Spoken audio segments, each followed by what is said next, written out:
अपने घमंड में चूर रावण कैलाश जा पहुंचा, परंतु महादेव के भक्त नंदी ने उसका मार्ग रोक लिया। ये देख रावण क्रोधित हो गया और अपनी दिव्य शक्तियों से नंदी पर आक्रमण कर दिया, परंतु नंदी भयभीत नहीं हुआ और डटकर रावण का सामना किया। रावण संपूर्ण कैलाश पर्वत को अपने हाथों से उठाने का प्रयास करने लगा। कैलाश पर अपने नृत्य साधना में मग्न महादेव को जब इस बात का आभास हुआ तो वो भी क्रोधित हो उठे और उन्होंने अपने पैरों के अंगूठे तले उस पर्वत को दबा दिया। कुछ क्षण पहले जो अपने बल पर अभिमान कर रहा था, वो भगवान महादेव के पैर के अंगूठे का एक हल्का सा दबाव भी सहन न कर सका और पीड़ा से चिल्लाने लगा।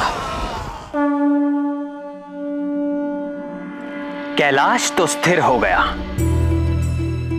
किंतु रावण के रोने चिल्लाने के स्वर के वेग से अन्य पर्वत हिलने लगे। समुद्र में ज्वार आ गया। तीनों लोकों के प्राणी कांप उठे। इंद्र आदि देवता तक विचलित हो गए। रावण हमारे आराध्य महादेव के पैर के अंगूठे का एक हल्का सा दबाव भी सहन न कर सका। नंदी के द्वारा दिए गए श्राप से रावण को उसका दंड मिल ही गया था। रावण उच्च स्वर में आर्तनाद करने लगा। आर्तनाद के लिए संस्कृत में रू धातु है, जिसका अर्थ होता है रोना। हाँ, ठीक कहा। रोना, चीखना, चिल्लाना। बहुत समय तक रोते रहने के कारण दशानन का नाम रावण पड़ गया। रोया, किंतु अपने अपराध को स्वीकार नहीं किया। अपराध स्वीकार किया और उसका प्रायश्चित भी किया।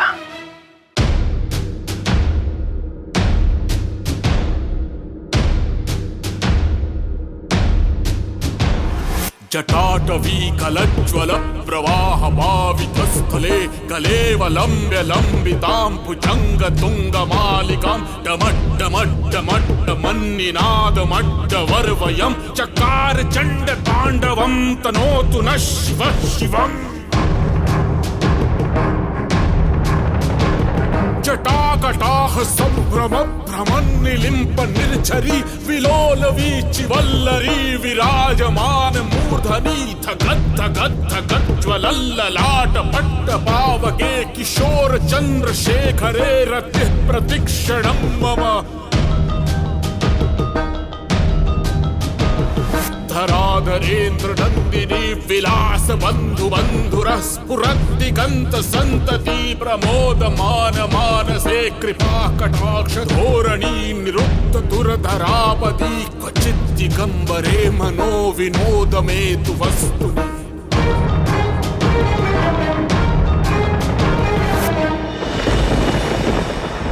इस प्रकार से रावण को रोते हुए 1 सहस्र वर्ष बीत गए। नंदी के अपमान से भगवान भोलेनाथ रावण से कितना कुपित हुए होंगे।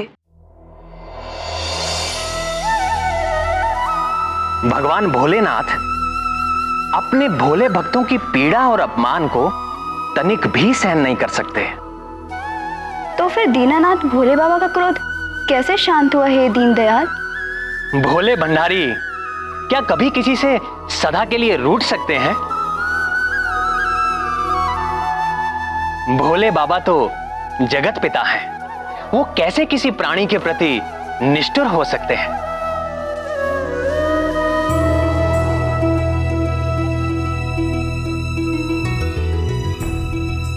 तो जब रावण ने भगवान शशि शेखर की सतत स्तुति की, तो भगवान महादेव के अंतर मन की सहज करुणा प्रकट हो गई।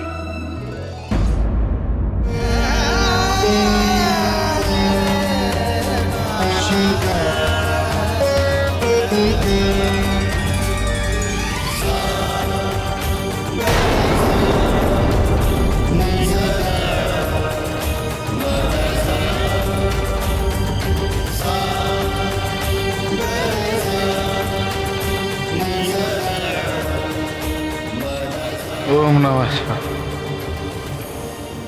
ओम नमः शिवाय। ओम नमः शिवाय। उठो दशानन।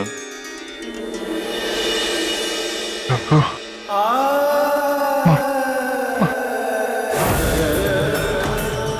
पति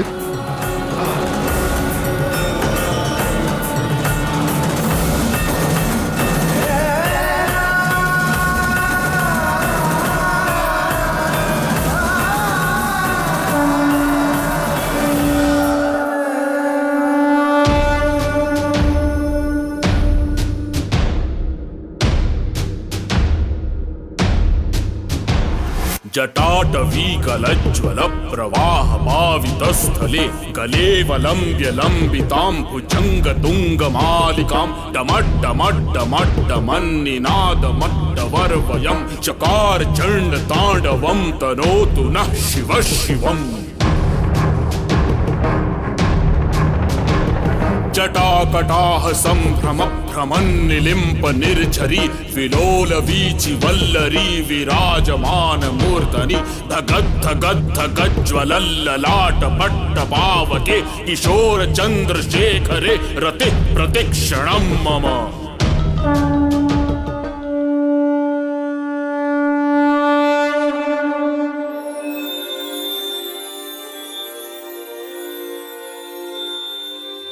मैं तुम्हारी स्तुति से अति प्रसन्न हूं दशानन।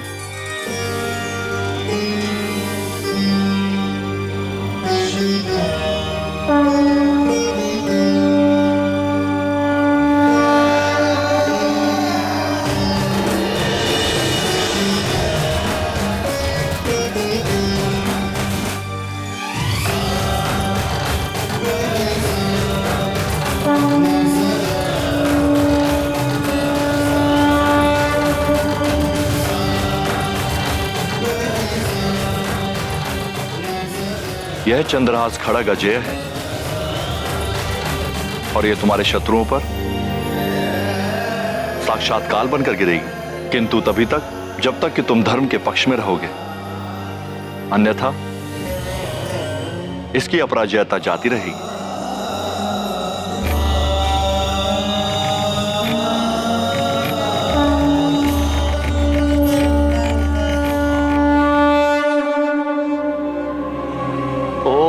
नमः शिवाय।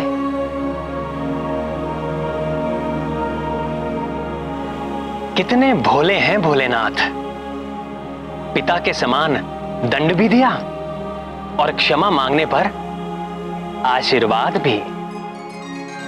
ओम नमः शिवाय।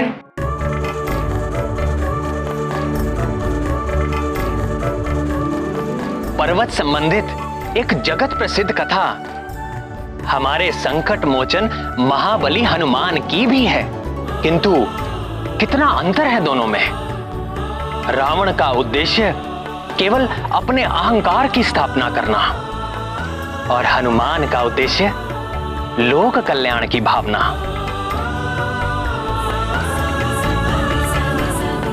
मन में एक प्रश्न उठा है प्राणवल्लभ। अवश्य पूछें कमल नयन। पुत्री यदि रावण के समान असभ्य हो तो उसे दंड से वश में किया जा सकता है, जैसे कि महादेव ने किया, किंतु पुत्री यदि हनुमान लला के समान अबोध और नटखट हो तो क्या करना चाहिए ना? हनुमान तो केवल राम नाम के वश में है और किसी उपाय से उन्हें वश में करना असंभव है, और बाल रूप का तो कहना ही क्या।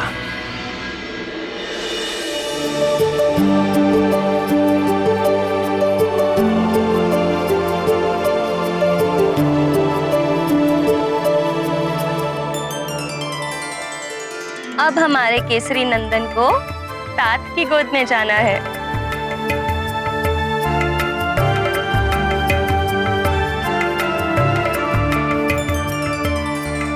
मैं गोद में ले तो लूं, लेकिन ये मेरे पास टिकेगा? बहुत चंचल है हमारा केसरी नंदन। दीजिए, इसे मुझे दीजिए, मैं इसे अभी सुला देती हूँ।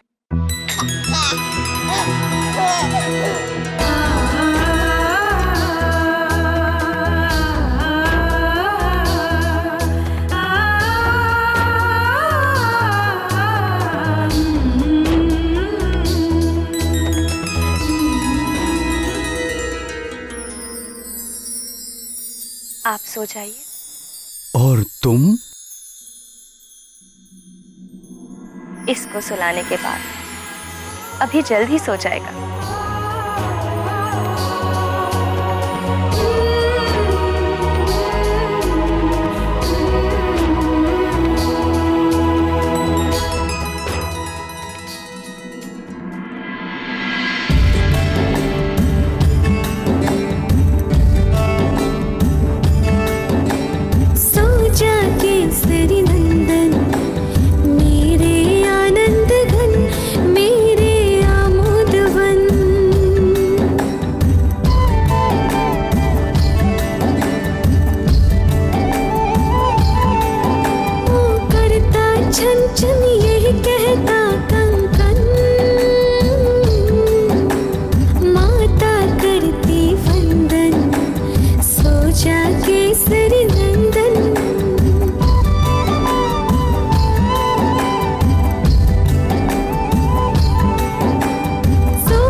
शिशु के जन्म व लालन पालन का कार्य महामाया ने माता को सौंपा है, किंतु पिता भी अपनी संतान के कल्याण व सुरक्षा के लिए निरंतर चिंतित रहता है, चाहे वो मनुष्य हो या देवता।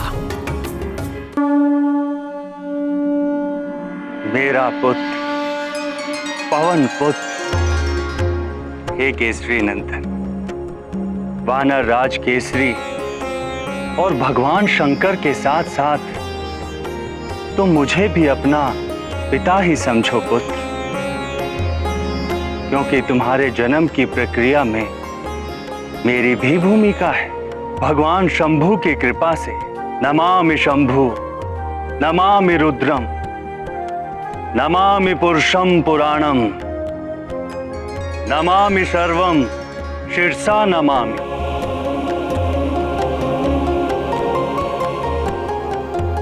ये जो तुम्हारी चंचलता है ना पुत्र, ये भी मेरा ही गुण है। वायु का स्वभाव ही है कभी एक स्थान पर ना ठहरना, सदैव गतिशील रहना। वायु पुत्र होने के कारण तुम में ये चंचलता सहज ही चली आई है, किंतु तुम थोड़ा धीर भी धरो पुत्र, कैलाशपति भगवान शंकर के समान।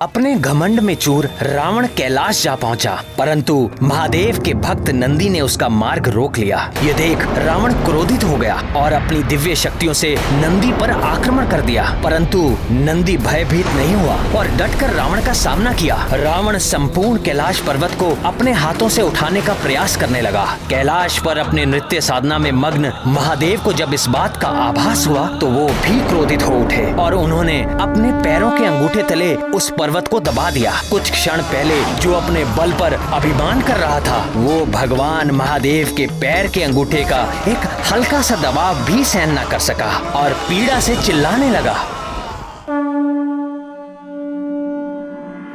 कैलाश तो स्थिर हो गया, किंतु रावण के रोने चिल्लाने के स्वर के वेग से अन्य पर्वत हिलने लगे। समुद्र में ज्वार आ गया, तीनों लोकों के प्राणी कांप उठे, इंद्र आदि देवता तक विचलित हो गए। रावण हमारे आराध्य महादेव के पैर के अंगूठे का एक हल्का सा दबाव भी सहन न कर सका। नंदी के द्वारा दिए गए श्राप से रावण को उसका दंड मिल ही गया था। रावण उच्च स्वर में आर्तनाद करने लगा। आर्तनाद के लिए संस्कृत में रू धातु है, जिसका अर्थ होता है रोना। हाँ, ठीक कहा। रोना, चीखना, चिल्लाना। बहुत समय तक रोते रहने के कारण दशानन का नाम रावण पड़ गया। रोया, किंतु अपने अपराध को स्वीकार नहीं किया।